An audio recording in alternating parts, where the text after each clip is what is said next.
Vice President for National Security and International Policy here, and I'm just thrilled to have a chance for us to all have a conversation with Parag Khanna, the author of Connectography. I've got a copy right here. It has been out for all of 9 days.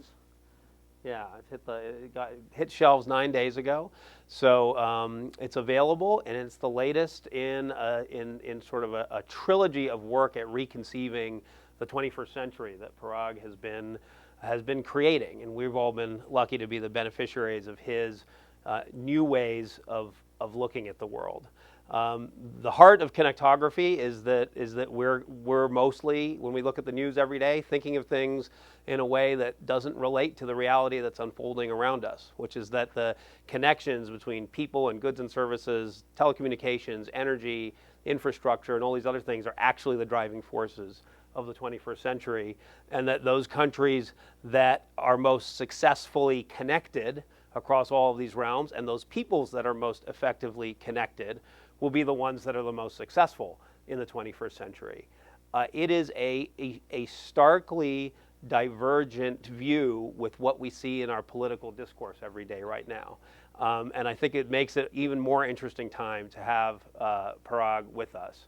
So what we're going to do today is I'm going to throw up a few slides that he's going to speak to rather than having him talk at us for 10 or 15 minutes.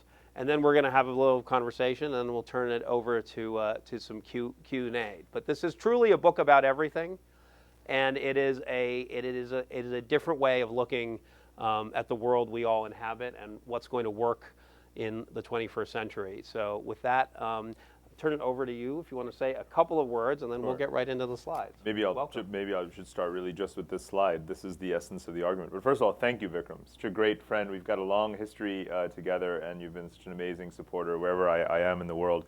I have the luxury, I suppose, of being an expat, so I spend more time outside the country than in it. And so it makes certain things that you may describe as counterintuitive or certainly counter to the currents of today's political discourse, nonetheless seem fairly obvious to me. And one of them is this global connectivity revolution. You could interpret it as just another way of saying the next phase of globalization. And globalization is an American project. It has been for the better part of the last century. And that project continues to advance with not the baton being passed, but shared, if you will. Everyone is getting in on building their own connectivity to the rest of the world, including to us and everywhere else. And the sum total of this incredibly voluminous amount of activity, which is to say breaking down global infrastructure investment into transportation, energy, and communications, yields this map, which may look like just a pretty picture. It's actually totally data-driven.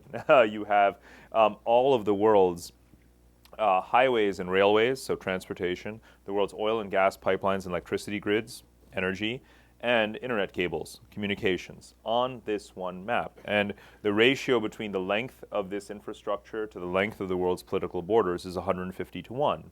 And guess what? The gap is growing very, very drastically because infrastructure spending is taking off massively. So I just wanted to point out fundamentally that the meta pattern of human history, the most powerful principle in the world today, the human impulse that dates back millennia, is in fact connectivity. This is the one thing that we as humanity can agree on having done, whether or not we knew we were doing it, whether or not we did it in coordination.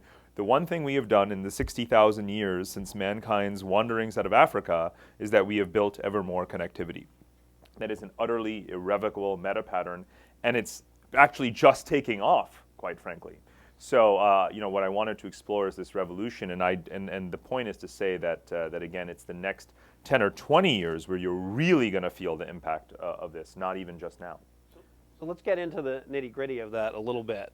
On this, I think, is a pretty startling slide for people. This basically shows what the trajectory is for global spending on defense and what it looks like for infrastructure looking into the future. Right. And it's at the heart of a lot of what you're talking about. And let's be clear, if you were to backtrack this 100 years, governments always do spend more on fixed capital formation. It's always among the largest sort of line items in a country's budget. But particularly the early 20th century, as the United States became the world's leading economy, world's largest economy, building up its infrastructure, and then in through and out of World War I, especially then with the Depression, Keynesianism led to a very significant amount of domestic infrastructure spending. After World War II, Europe needed to rebuild itself, and so there was a huge amount of infrastructure spending in Europe that helped to enable Germany's Wirtschaftswunder. And now we identify the late 20th century and the early 21st century with Asia leading global infrastructure spending. And when you add it up, you get to that estimated $9 trillion mark in terms of annual spending. Right now, we're only at about half that level, but all of the projections suggest that it's going to rise. My rule of thumb is that for every billion people in the world, you spend about $1 trillion on infrastructure. We as a country, as everyone knows, ought to be spending a lot more. And by the way, every year that we don't, the sort of the damage and degradation that's built into decay of infrastructure requires that bill grow larger and larger. So again, everyone is part of this system. The interesting thing from an international relations, theory standpoint is that this connectivity has a durability. It changes the nature of relations between societies, right? It changes the way in which we relate to each other, because when you build infrastructure such as cross-border utilities like electricity grids or railways, yes, they're a source of leverage and power. Of course, we should talk about how it is in fact also a battlefield. It truly is in the 21st century. Connectivity is a battlefield. But at the same time, up until the point at which it becomes a battlefield, it is something that is, of course, mutually beneficial. And when countries relate to each other, they don't want to switch off that connectivity they've built, because then you can't make any money off of it anymore. So a lot of what I track in the book is the incentives that governments and parastatal entities, state-owned companies, and even private companies have to be the conduits of connectivity, because that is in the way in which to be the most sort of centrally sort of lucrative player in the world economy, is by being a conduit of connectivity. And that is this shift, as I talk about here, from political geography to functional geography. It's not that we eliminate political geography. I have to emphasize this because some people think I'm like some one world, borderless world kind of guy, and I'm not. The point, history is additive. History works in layers. We had a medieval era of city-states and empires and religious authorities. We had a modern nation-state era, and now we have an infrastructural era as well. One does not replace the other. Right? We still have empires, we still have cities, we still have nations, and now we have infrastructural connectivity in those interests. The world gets more and more complicated. One era never replaces a previous era. We have the Enlightenment, we have capitalism, we have democracy, we have technology. All of these things are layers as well. So the world just gets more complicated. It becomes what I call this global network civilization.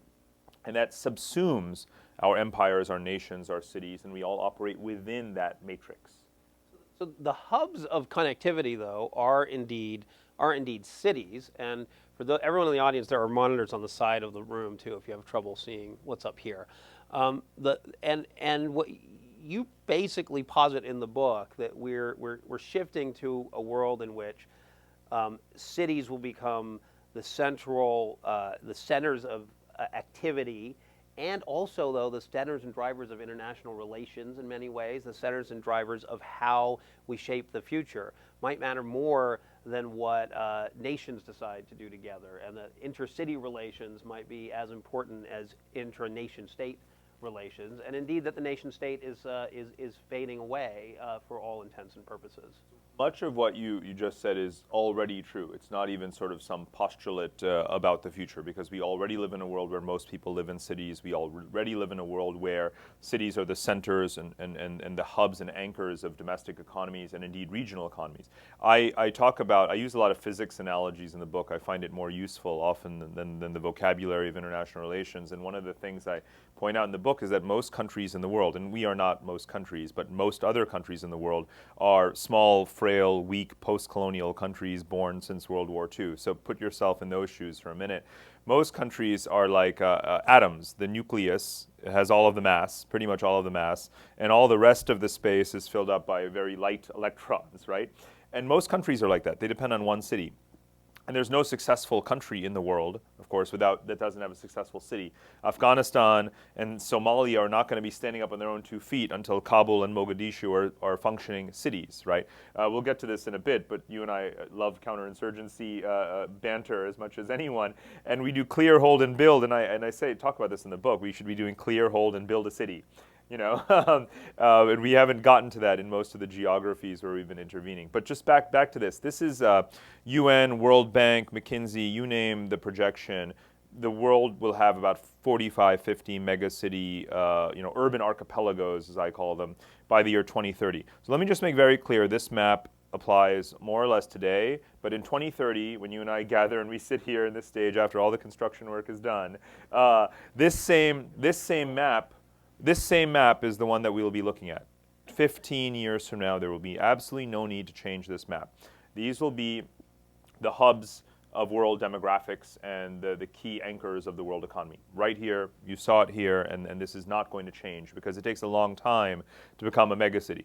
It's not always good to be a megacity. I just want to put that out there for a minute. Having a dense, built-up urban environment full of industrial pollution and slums is not desirable, but it is what is happening. And these places, these geographies, these vast archipelagos of cities combine everything from the glitz and glamour of financial capitalism to slums and industrial areas. And that is our future in many ways. So these are the principal economic and demographic hubs of the world. And their interactions with each other matter tremendously, right? Again, countries depend on these cities more than the cities depend on the countries. Let's be absolutely clear that, again, there's no successful country in the world without one or more key urban anchors, and those urban anchors increasingly set their own policies. We both have defense and geopolitical backgrounds. The last 5 years, I've decided that when I travel to a capital city, I want to meet the mayor, I want to meet his head of international relations, I want to meet his international commercial cadet corps that's out there sealing financial deals, that's trying to merge his city stock exchange with another, that's trying to attract investment from companies X, Y, and Z in other cities. They do that on their own. They don't want their State Department to do it. They don't need wait for permission. They want to create airline connections between their cities and others. They're conducting their own, I call it diplomacity, right? The diplomacy of cities. Alive and well. This is not science fiction. And of course, I see Banning here in the front. He loves history as much as I do. The history of diplomacy for the last 5,000 years is the history of relations between cities. The notion that international relations and diplomacy is a purely interstate phenomenon is an incredibly limited, contingent historical period. So there you go. Beyond cities and linked very directly to cities is the movement of people.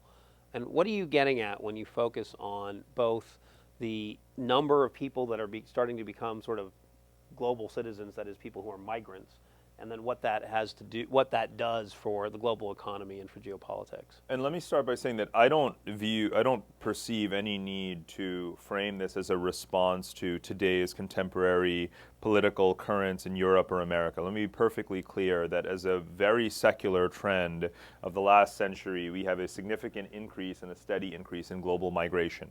And whether it is world wars or depressions or financial crises, migration continues to increase. There's a sort of corollary map or chart in the book that shows the steady rise of the number of migrants in the world. There's about 300 million people today living outside of their country of origin, a decent percentage of the world's population that is constantly on the move. People who really may not have one particular home, but are moving along the supply chain. They are the construction workers or the maids or whatever the case may be, even people who work in the financial industry. All rungs of the value chain constitute this 300 million people that are on the move. And I also wanted to illustrate here that we're always concerned with the movement of them to us, from south to north. But the majority of global migration is actually south to south and east to west, right? Amongst and across the post-colonial world, and particularly within Africa. And of course from South Asia to the Middle East and so on. And we increasingly find that because those are some of the fastest growing economies in the world, people are racing to go and live in those places where, of course, the cost of living is cheaper, where barriers to entry are a little bit lower, and where work is plentiful. So we're seeing this very rich world of migration. It's a very significant component, of course, of GDP for many countries is the remittances that they gain back. And just remember that migration controls in Europe today that they're talking about, or even limited sort of repealing of Schengen and so on, is a limited application of populist policy to a very specific geography. It does not speak for the world. At the same year that Europe let Germany alone 1 million migrants last year, right? At the same time that Europe is talking about this, ASEAN, which has 700 million people, has just passed free mobility, right? So unless you're utterly Eurocentric, you could not possibly believe that what's happening in Europe is representative of global demographic flows. Because around the world, countries are making it easier to travel, easier to get in, so that they can attract investment in tourism and so on. So just bear in mind, on a global basis, we have more migrants and more supply of labor meeting the demand for labor. Discuss in the book how there is no way that the advanced economies can meet the demand for anything from nurses to people to pick fruits and vegetables to construction. Isn't it ironic that countries that have the lowest fertility rates and the most, the need for immigrants are the ones pushing back? And again, all rungs of the value chain, whether it's actually the lower end, as you mentioned, the lower wage jobs. But remember that America's technology industry, companies like Facebook have founded a political action group to lobby for more migration because they need to fill high-end jobs as well from immigrants because there are not enough qualified Americans. So it's every sector of the economy. And the third, these are sort of chunks, the cities, the people moving. I think this idea of stateless superpowers gives a lot of people pause and makes a lot of people nervous about what that means. What does that mean? How are they accountable to us? How do they reflect the will of peoples when they can wield so much power? And you really delve into what the impact is of having megacities, people on the move, and these stateless superpowers, as you call them. So let's start with the analysis before we get into the shrill, concern about how is it, how do we politically regulate this phenomenon? Let's first understand what is going on. Because the world is shifting towards one in which nations and boundaries are the predominant lines on the map towards infrastructure and supply chains, we have a world of greater connectivity, and there are many actors out there that are capable of leveraging this growing connectivity. And that could be terrorist groups, it could be financial players, technology companies, and so forth. So that's just again a secular trend or a consequence of a connected world, is that there are entities out there that view the world as a collection of supply chains and just jurisdictions to negotiate, right? And American companies are actually first and foremost among them. But if we backtrack just a couple of decades, there were very few companies that you could think of as being truly stateless, right? Particularly commodities traders, right? Those that work out of Switzerland and other jurisdictions and simply move commodities from A to B. Along came companies like DHL, logistics players. DHL I describe as kind of being like, the World Wide Web before the internet, right? DHL gets things to places where the internet still doesn't exist, right? So it's basically a stateless operator. And then you have, financial industry, asset management firms that are so large, whose actual capital base is small, but they manage assets all over the world. So I use BlackRock as an example. It's a $4 trillion entity. Yes, of course it has very clear legal, presence in one regulated market, but its capital base is absolutely everywhere. So it's quite stateless in that sense. And the latest wave, and the one that's capturing our attention these days, are the Starbucks and the Googles and the Apples, because we hear about them. Halliburton obviously moving to Dubai is now a sort of well-known case. But the American companies that we think of as being the ambassadors, the American brand ambassadors, that are now being hauled before Congress because they are holding trillions of dollars of capital offshore. And they think of themselves as quite stateless as well. And of course, there's this phrase that was used to describe Tim Cook's testimony in front of Congress, where he said, we have the stateless income. Right. And that's the way all of these companies think of themselves. So I use the 3 T's: taxes, technology, and talent. These 3 factors are driving more and more companies to try and operate and be as globally present as possible, and as as little as possible overly regulated and governed by one market. Everyone benefits from being an American company, from all of the great assets and resources and stability that America has provided them. But America, just like for a Hollywood film studio, and same as for technology companies, the largest market is always going to be the rest of the world, the ROW, not just the USA. And that's what's driving this shift. And obviously we see that Congress is a step or two behind. They're not able to force companies to bring this capital back in a very significant way.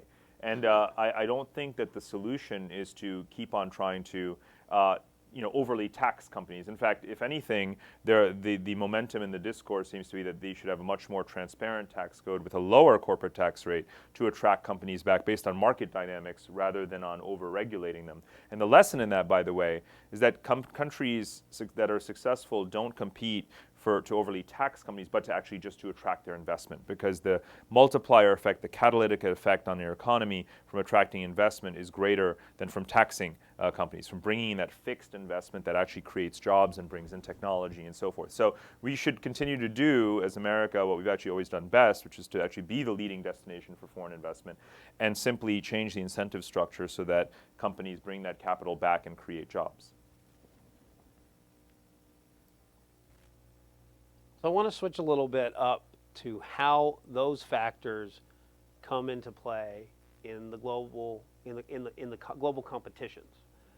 You developed this concept of tug of war, sort of looking at what global competition is going to look like in the future. It's in many ways more optimistic than I think what people are talking about day to day. But I do think what you've shown is it's uncharted territory, and it could be possible that, that nations, people, countries are actually competing on the wrong field. They're not even actually at the game. They could be missing the game. Is something that you're sort of getting at in this. So as everyone well knows, the number of active international territorial conflicts has been decreasing, over time, and has fallen to effectively zero. Which is not to say that we are not always at war, right? There is always there's tension. But the tension, again, in this connected world, is to control the connectivity as much as it is to control territory. And again, in the absence of major international combat and conflict, we are still fighting this tug of war on a daily basis. Now, I can't take credit for the term tug of war is actually the oldest organized team sport. That we have cave drawings of tug of war. It's been used in, by kings and royalty for thousands of years. I love the analogy because, and it was an Olympic sport for 3 or 4 successive Olympics in the early 20th century. So this is a photo from like the 1906, I think it was like Stockholm Olympic Games or something. But what's beautiful about this analogy is that the two teams are fighting over something that connects them. And that's exactly what I'm talking about in the real world today. The supply chain holds the value. Russia, Ukraine, right, is very much about, not just about Donetsk, right, a post-industrial wasteland. It's about, of course, the oil and gas pipelines, right, underneath the surface. We didn't have those fixed infrastructures to this extent that we have today 100 years ago. So what I did was I said, okay, let's go back to the end of the Cold War, and let's look at every major war that was predicted since the early 1990s. And of course, Taiwan comes up as number one. And then you have China and Japan. That's still, obviously, some people consider a hot area of tension. Iran, Russia, US, China, China, ASEAN, North, South Korea, China, India, India, Pakistan. So 9 times in the last 25 years, people have said, we've got entire books about this. Your library is full of these books, so is mine. This war, each of these 9 is going to escalate, be major regional conflict. It's going to be World War III. And quite a few have gotten very close, well-documented escalation between India and Pakistan, China and Japan and so on. I don't deny. That's why I've highlighted these. These are incredibly tense, hostile situations. But why hasn't World War III broken out in the last 25 years? It's a naive question I set out to answer. I said, because the character of interdependence is different from 100 years ago. I mean, how many times are we going to tell ourselves that a century ago, Britain and Germany, traded with each other too, and World War I break out? Well, things are a little bit different. We have supply chain integration today. This is not a world of vertically integrated industrial empires. This is a world of horizontally distributed supply chains and a financial integration as well. The character of interdependence is very different. And in each of these 9 situations, countries have said, despite their hostilities, that they are going to dial it back a little bit. They're going to step back from the brink, and there's incentives to do so. So in the book, I talk through each of the 9 situations. Why was it that it got to the brink, and what brought it back? And very often, it's the case that just the incentives related to this supply chain integration are more significant and weigh heavier on decision makers' calculations than the traditional characteristics. Any one of them could blow up, and wars have broken out in the last 25 years that we didn't predict. We're not so good at predicting when wars will break out. But here are 9 wars that we did predict that didn't happen. And I'm not saying that, obviously, that in itself is good news, but the message is to remind ourselves of what we're doing right. It's not to say that we're always going to live in a peaceful world, but we've clearly been doing something right in these cases, and I'm urging that we do more of it. So that gets to the question of how to do what's right and how to be on the right side of the tug of war Right. if it becomes one where you're really trying to Right. make sure you have control over that rope that's in between you. So this was a slide that I thought was interesting. There's many more slides if you want to, and if you watch A lot of maps in the book. Parag's TED Talks have been watched 1.2 million times, and I encourage people to take a look at both the most recent and the one from a few years ago. But this will be the last slide we talk to. Right. But it is a different way to look at some conventional thoughts about power. You know, it struck me that that the analogies that we seek in explaining China's rise always go back to more sort of recent 19th century European history, the Bismarck analogy and so forth. And I found that somewhat insufficient. So I decided to look back at the East India companies, the Dutch and the British, and look at those as a model for China's rise. And I noticed that the Dutch Empire in particular, very commercially oriented, set up what we would today call special economic zones, did not concentrate so much on territorial aggrandizement far from its shores, and it had the world's largest merchant fleet at the time, far more traders than troops sent abroad. And that kind of describes the phase of China's sort of global ascent, if you will, as building a network of supply chain nodes around the world, not an expansive military doctrine in terms of actively colonizing foreign geographies. So the Dutch Empire analogy is there, and it's talked about in the book. The other is, again, the special economic zones around the world that you see on the lower left. So China is now actively offshoring some of its manufacturing sector as its wages rise so that it can control the supply chain abroad and better penetrate foreign markets by building and producing, by producing and manufacturing goods in those countries. So Ethiopia, South Africa, and other countries have become ground zero for that. The two ones on the right are great because I love the one on the bottom. I'll start with the cheapest geopolitical and most powerful geopolitical weapon on earth seems to be sand. You don't need to have $1 trillion aircraft carriers. You just need to dredge a lot of sand, which happens to be silica is the most abundant element in the Earth's crust. Dredge a lot of it up and build de facto sovereignty while de jure matters are being endlessly arbitrated in The Hague. And that's what China is sort of getting away with because it's something that is provocative, yes, controversial for sure, but does it lead to an immediate balancing behavior against China? Not quite in that way, right? So it's not militarily provocative, even though they're doing things that are military in nature. And this is rather clever. This is all part of the broader topographical engineering that I'm talking about in the book with these technologies that we have are able to modify the world in a way. Just as an aside, I use the example of Crimea in the book to refer to what I call a geopolitical amputation. Because by laying landmines across the isthmus that connects Ukraine to Crimea and then building a bridge across the Strait of Kerch from Russia to Crimea, Russia basically cut off Crimea from Ukraine and connected itself to Ukraine. So this ability to use engineering to literally topographically modify the planet for geopolitical purposes is something that we can technologically do today that we couldn't do before. And on the top right, you've got the CNOC 981 mobile oil rig. So now, rather than again, fixing and planting your oil rigs into the ground, and therefore literally, anchoring yourself into a foreign country's exclusive economic zone, you just sort of tow your way in, and they actually have something called dynamic. This one doesn't use dynamic GPS positioning, but there's oil and gas platforms that actually use satellites to constantly calibrate through lots of water engines and jets in the water, so they'll never touch the ground in any way. You go in, you pry in Vietnamese waters, and then you come out. Again, provocative, yes. Did it spark a war? No. So technology is playing this incredible role in how China is geopolitically maneuvering without not doing things in the conventional way that we would expect. You describe it in the book as use it or lose it. Use it or lose it is China's attitude towards the whole planet, I guess you could say. Are you using that Arctic? No, well, they just signed this this sort of refueling agreement for their Antarctic fleet with Australia. So China's Antarctic exploration vessels will now refuel in Australia on their way down. Antarctica is officially demilitarized, but they'll be exploring a lot for minerals and so forth down there. So, China and the Greenland episode, which I talk about in the book, where China is effectively backing Greenland's independence from Denmark because Denmark opposes the uranium industry there, but of course nuclear power is very important for China. So, China is effectively, trying to bribe Greenland into independence, and I predict they'll declare independence probably in about 2021 or so. It's very precise, 2021. So let's Some talks of referenda up there in Greenland.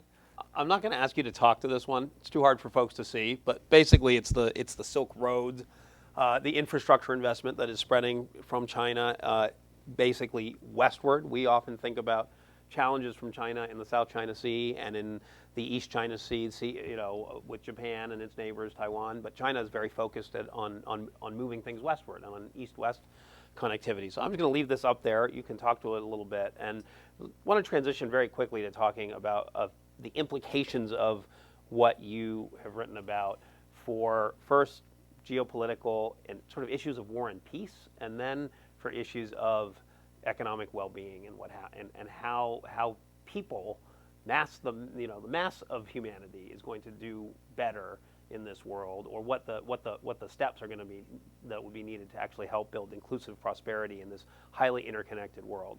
But let's stick on these geopolitical themes.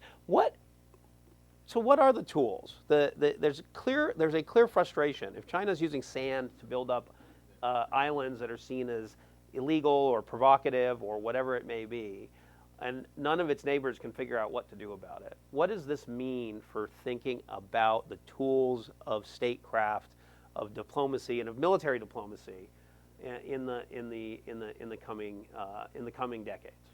In a way, this map is a useful place to start answering that question because, again, it's an example of China using infrastructure as a tool of its grand strategy in ways that we can't deter. I mean, one of the big episodes that should be so instructive for our foreign policy and strategy making in the years ahead is the founding of the Asia Infrastructure Investment Bank last year, when China declared its intention to found this bank and was seeking other nations to step up and join it. 60 or 70 countries raised their hands, including our closest allies. So we dispatched our ambassadors around the world to try and twist the arms of our allies not to join this bank. But of course, they paid us no attention, and that was quite an ugly, embarrassing episode, quite frankly, in American diplomacy. Let's maybe learn a lesson or two from that. It might be worthwhile, right? Europe, the top 25 engineering, procurement, and construction companies in the world, EPC, right? Top 25 companies, only 2 are American. The other 23 are European and Asian. So our military-industrial complex, our foreign policy thinks with our defense industry. Europe and Asia think with their engineering companies.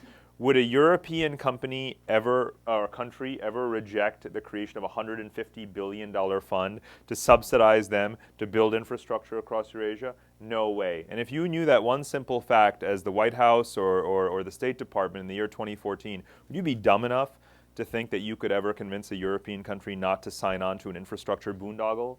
No way. And so they enthusiastically joined the AIB. The AIB is now, an organization that rivals the World Bank in so many ways. And again, leaving aside the diplomatic episode, China borders 14 countries, right? More than any country in the world, and it doesn't want to have a war with any of them. As it is, every country is suspicious of China, highly suspicious. So that wouldn't help to fight a war and invade your neighbors.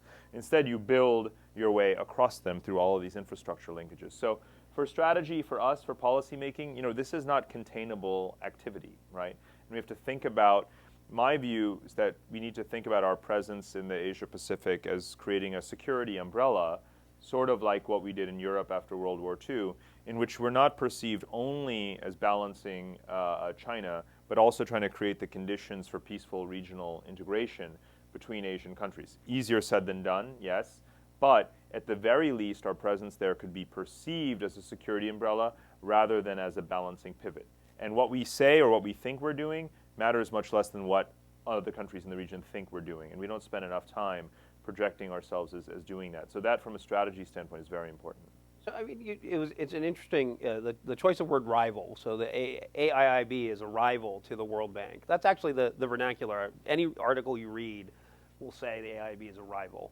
But it's also true that it's about $150 billion in capital for infrastructure development in an area that the World Bank itself says requires something like $8 trillion in infrastructure and investment. So in a way, it's a drop in the bucket. Do you think it's intended as a rival? Is it a rival, or is it a partner? Is it a complementary? And is there a dynamic by which we are seeking out more rivalry when there maybe is actually complementarity? It is complementarity. And global infrastructure is a global public good. Of course, you ask anyone in Washington what are the paramount global public goods, they'll say security, and America is the foremost provider of that global public good. That may be true. But there is another global public good that is just as important, and it's called infrastructure or connectivity more broadly. And China has said we will be the largest provider, subsidizer for the world of this good. And that is exactly why the AIB is so popular, because most countries in the world are poor and underdeveloped and have very bad infrastructure, and China is out there saying, hey, we've got a lot of surplus steel and a lot of labor and a lot of money. So let's export those onto our neighbors and beyond, and let's build the world. And of course, it benefits China's supply chain flows. It should be viewed as complementarity, because if markets don't get connected and don't modernize, don't grow, we're not really going to be able to sell a lot more goods there either, right? So the economic development that infrastructure investment fosters certainly benefits us. The entire growth super cycle of the 1990s and 2000s, where commodities prices were high and China was paying a lot for them, helped to uplift the economies and make Latin America and Africa so fast growing. Why is it that American companies are doing well in selling retail goods and consulting services in Africa and Latin America? It's because those countries got richer on the back of selling commodities to China. This is actually rather complementary, and we should actually see it that way. Absolutely. What about the use of connectivity and economic relations for leverage when it is so? So once you've got the connectivity, then of course you can follow a Russian example and say, we've got the gas and we'll turn it off if you don't do what we like to do. So in your vision of a world that's increasingly more connected, does it not also mean that it's increasingly more possible for nation-state actors, or perhaps even corporate actors, to hold entire populations, entire countries hostage, as it were?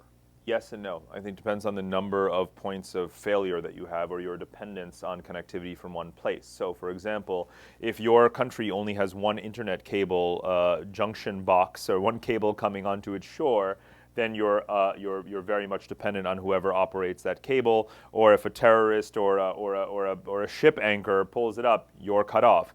If you're a place like tiny Singapore that has 17 internet cables coming in and is building 12 more, you have more resilience. So if your energy supply comes from only one country, you're a hostage. If your energy supply comes from many places, you're not.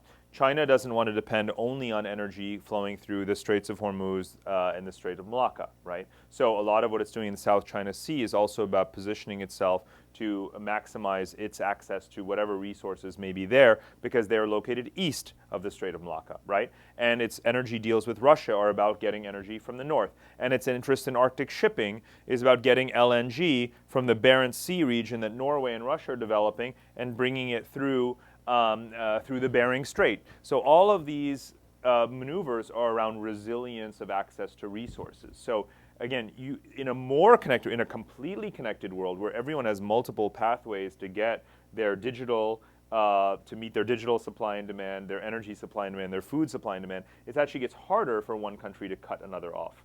But until we get to that point, obviously there are relationships where there's greater or lesser degrees of leverage. You're talking about resilience applying geopolitically, basically, as well. Yeah, well, I mean, let's bear in mind, look at energy prices today. How come in a world of such, volatility in specific geographies like, Libya falling apart and Syria and Iraq and tensions with Iran and in the Strait of Hormuz, how come energy prices have fallen through the floor? It's because energy supply is now voluminous. We've actually reached peak oil demand. We have the shale revolution in the United States.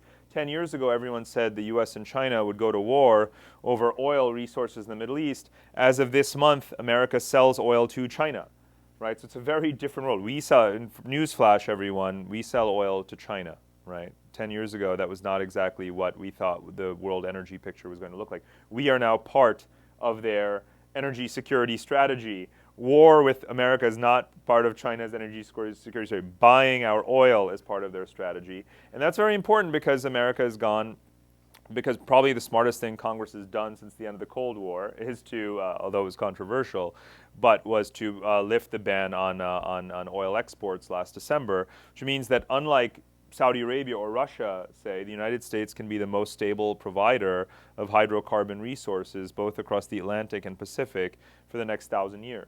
I think that's actually really, really important geopolitically.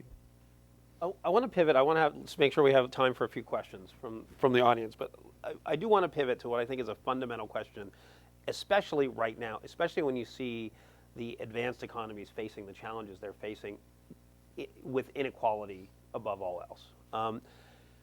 I could see people looking at your book and saying everything that you're describing is the problem, and it's manifested in the fact that we've lost good manufacturing jobs, and the fact that standards of living are going down, and the fact that basically people don't feel like the next generation is going to be able to do as well as the previous generation, because with all of this connectivity has come a basically the loss of what was a fixed set of opportunities, because there were needs that were filled by labor that are basically vanishing through this distribution, through this connectivity. How do you answer that? There's no question that the pace of change is accelerating, and therefore, not only do we, as as an advanced liberal industrial Western society, have to worry about the outsourcing of jobs that's been a concern now for 15 years, but also technological automation, cyber structural unemployment, as some people call it. So you've got a compounding of connectivity, globalization, technology affecting the existing labor force such as it is. There's no doubt about the baseline conditions. But when I hear Donald Trump or Bernie Sanders rail against globalization, I ask myself, where's the politics? You're blaming everyone but your own country for mismanaging something that we all knew was happening. John Edwards, if anyone remembers him, in the year 2004, was talking about the need for a federal worker retraining program. Well, it's 2016. Where's our federal worker retraining program? Well, newsflash, just because we didn't do it, it doesn't mean others didn't, right? Germany knew this was happening. Switzerland knew this was happening. Korea knew this was happening. Other countries actually stepped up and set up. You've got a report out there on that shelf that talks about apprenticeships, right? Those countries always had that kind of educational system, or they retooled their educational system to work with industry, to gear up for supply chain shifts, to move up the value chain, to provide these wage insurance schemes, all of these things that we now prospectively talk about the need to maybe do but probably won't fund or do. That's our fault. It's not Mexico's fault. It's not China's fault. We all saw it coming. We invented that world, right? And we blew it 10, 12 years ago, and all the other smart countries started making those adjustments for their workers. Now we're out there saying we just want to preserve those 9 million manufacturing jobs, that even if they don't go to Mexico or China are going to go to robots. That's not any way to have a modern vision of how to embrace the technologies that we, again, as a country, are by far the most revolutionary inventor of.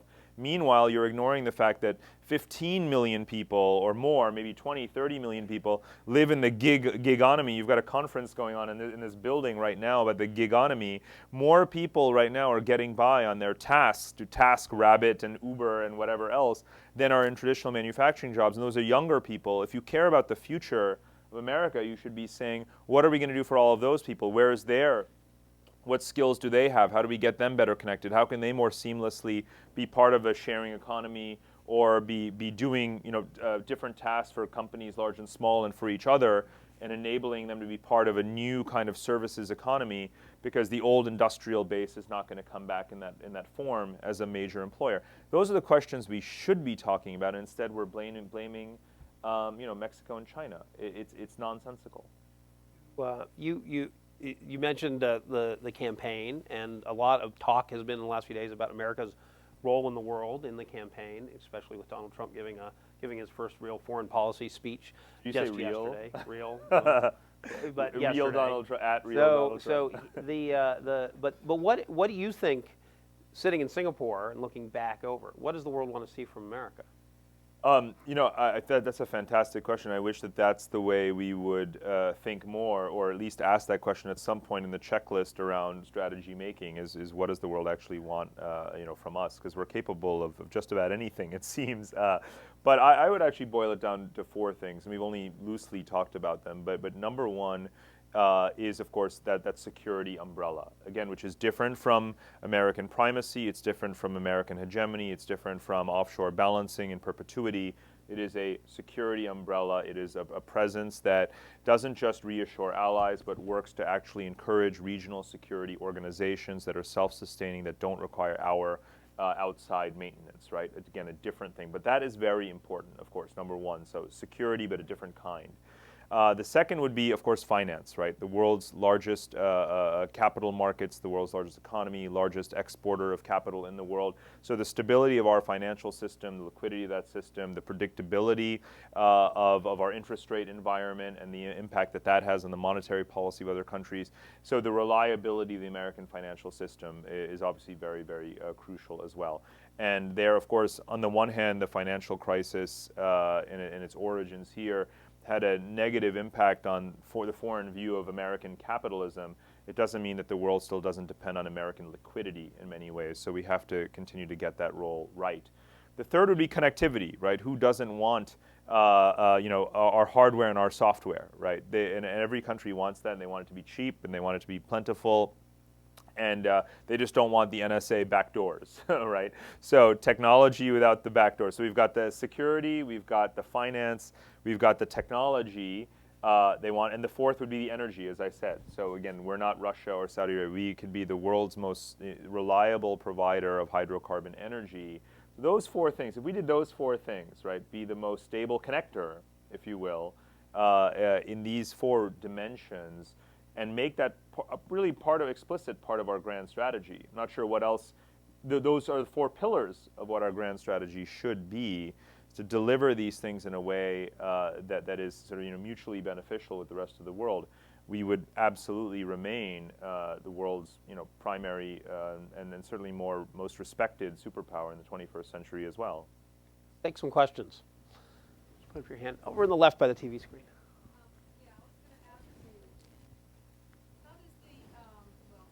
Get a microphone walking around. Hi. How does the increased connectivity that you're talking about help lessen the physical and economic oppression that women suffer worldwide? Well, there's a couple of answers to that. The first is that the twin revolutions that I talk about in this book are urbanization and connectivity. So just urbanization as a force unto itself has been enormously empowering for women, in the sense that when women move to cities, they have more access to services.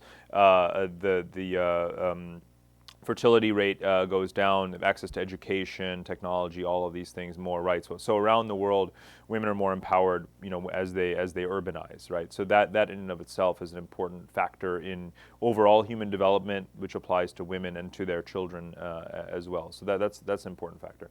We find, if there's correlations in the whole world in the social development field around improvements in literacy and in healthcare and around employment for women. So, urban societies in Southeast Asia, for example, you find a very high rate of female participation in the workforce, right? So obviously there's places where the culture is inhibitive to female, political and social empowerment, but you find even in countries that have been male-dominated for a long time, the more they urbanize, the more women have opportunity and are rising into positions of prominence and even into the mainstream. So I think that I wouldn't say that it organically takes care of itself merely by way of urbanization, but countries, of course, also realize at that point in time that their primary interest is in having more engines of economic growth and generating welfare, and women become a hugely important part of that. So I think that policy can steer that, but it's also fortunately happening organically in some ways through urbanization. Right in the front row, right here.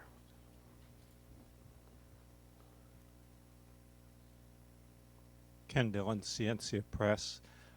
You've talked about megacities and about countries as being, to some extent, bypassed by this process. What about the entity that has been termed by various scholars the civilization Toynbee, Carol Quigley's book, The Evolution of Civilizations, Huntington picked up on it. The rise and fall of civilizations. How does that fit into your analysis? Great question. So I didn't say that megacities and countries are bypassed. Again, countries such as this country are the primary drivers of this phenomenon coming to pass. Megacities we have some megacity clusters or archipelagos, right? Like Los Angeles and Silicon Valley and the northeastern megalopolis. So all megacities are part of this phenomenon as well.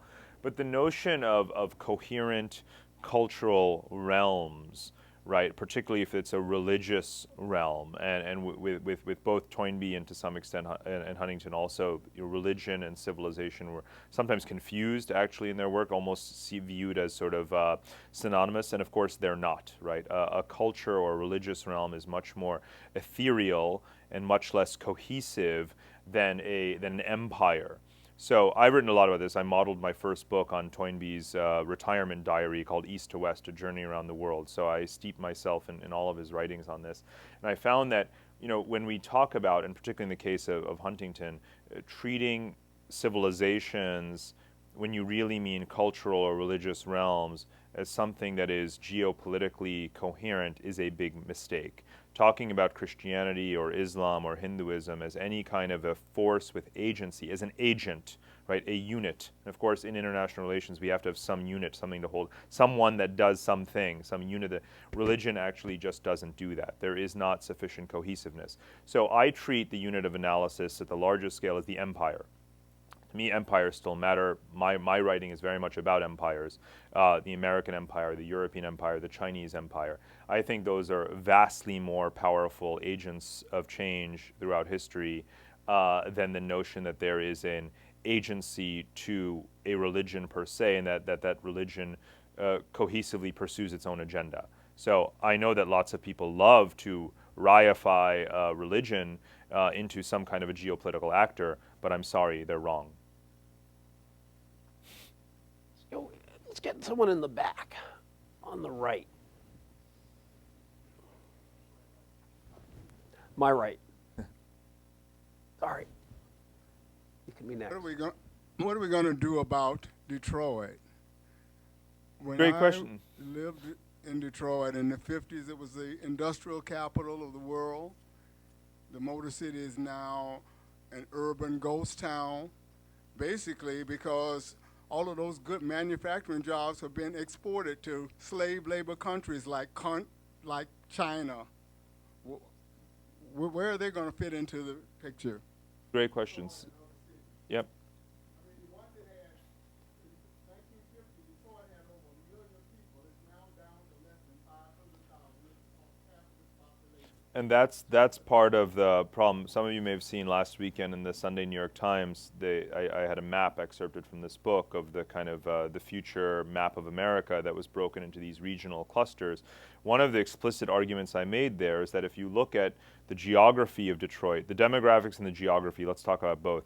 First, actually take your point, the demographics. Cities, whether they're in America or elsewhere in the world, towns that have less than 1 million people, or urban geographies of less than 1 million people, are not going to have a sufficiently large services economy. In other words, people working for each other in education and healthcare and other things, in order to survive a demand shock in global manufacturing. That's an academic way of describing what happened to Detroit, right? Other cities also suffered significant wipeout of their manufacturing industry due to the economic crisis of 2008. But those places, like in southern China, cities like Dongguan, have much larger populations of several million people. The services share of the economy was larger than manufacturing anyway. They proved to be more resilient. So I have a chapter in the book called Detroit versus Dongguan that actually explains this. Now the geography. If you look at the map, Detroit is what I say is halfway between Chicago and Toronto, and it should be the midway point of a North American Union sort of corridor. And Chicago is a very rich, powerful industrial city, and so is Toronto. And the fact that midway between them is a city that is in such a desperate state is actually quite sad. It's a sign not of bad geography, obviously, but of bad connectivity. And the connectivity between the US and Canada, even though it's the largest trade relationship between any two countries in the entire world, still suffers from not having enough capacity. So we should have built or supported or worked with Canada to build this Ambassador Bridge, the second bridge between Windsor and Toronto. There's one bridge and one tunnel, and they want to build a second one to meet this growing demand for trade between these very complementary economies, right? Two very large steel producers, two very large automotive sectors, and so forth. And yet we won't put up 2 cents for this thing. So Canada came around. As if you don't hate your government enough, just read the Maclean's, this Canadian magazine, read their expose around the saga of the Ambassador Bridge, where the Canadian government finally said, look, we'll pay all the $2 billion. You just build a toll booth on your side for a couple $100 million. We haven't even done that. I want to find Rick Snyder. I've never met the man, but I want to go talk to him and say, why can't we just build this thing? And it makes you want to pull your hair out, because it's yet another example of how we benefit from connectivity, and we shoot ourselves in the foot when we cut off our connection. So we should be building that bridge. The future of Detroit is this, could be a thriving midway corridor in the route between Chicago and Toronto. Right next to you, Billy. Gentleman standing up. Extraordinarily fascinating and timely work. And you may cover this in your book in more detail, but when I'm looking at many of these major trunk lines of interconnectivity, oil, transportation, finance, et cetera, I wonder how you might think about the following two, one more three-dimensional, another I think of rather direct here, which is firstly the long-term role of sustainability and how all of our activity interacts with nature and our little planet. And the second one would be the role of food and agriculture, which cuts across all this as well. I would take those both together. It's a great question. It's a very large part of the book is actually around this sort of ecological consequences of everything that we're doing with planetary urbanization.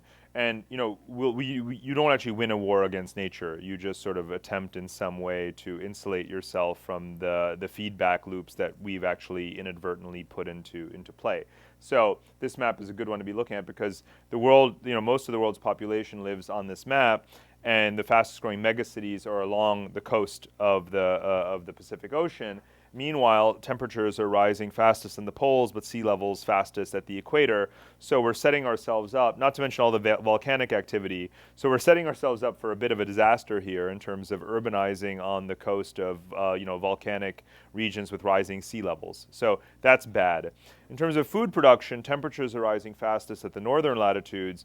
So if temperatures rise 4 degrees Celsius from the 1990 baseline that the IPCC uses, there's a projection that most of the food production in the world is going to move up to Canada and Russia. So you have the two largest countries in the world that are relatively depopulated being the breadbaskets, while today's breadbaskets, which is us, America, Brazil, Australia, India, and China, get wiped out and desertified. So you've got most of the world's population living in places where none of the food is, and all of the food being grown where there are no people. And that's literally a future that we might be heading into. I have maps of exactly that in the book in the next 30 to 40 years, which is not that far away. So we should be thinking really seriously about, again, functional geography, which is the point of the message. How do we get resources from where they are to where they need to be? And potentially, how do we move ourselves to where we need to be? And that's going to require a total rethinking, obviously, of sovereignty and borders. And that's obviously the point of the book. So we have run out of time, but Parag is here. He's able to sign books. I think one of the things that makes this such a compelling work is the mapping of all of it. You actually can see it. We don't even think about the infrastructure that exists to support our devices, to support what we put in our cars, when we turn on our lights, what we buy in the stores. You've put it in maps. The book is full of them, including the ones that we didn't have here, like the climate mapping, which is tremendous. Parag's here. I can't thank you enough. He even has a Sharpie. So, thank you all for joining us. Buy the book. Get it signed, and I think he can answer a lot more questions in the next few minutes. Thanks a lot, Parag. Thank you.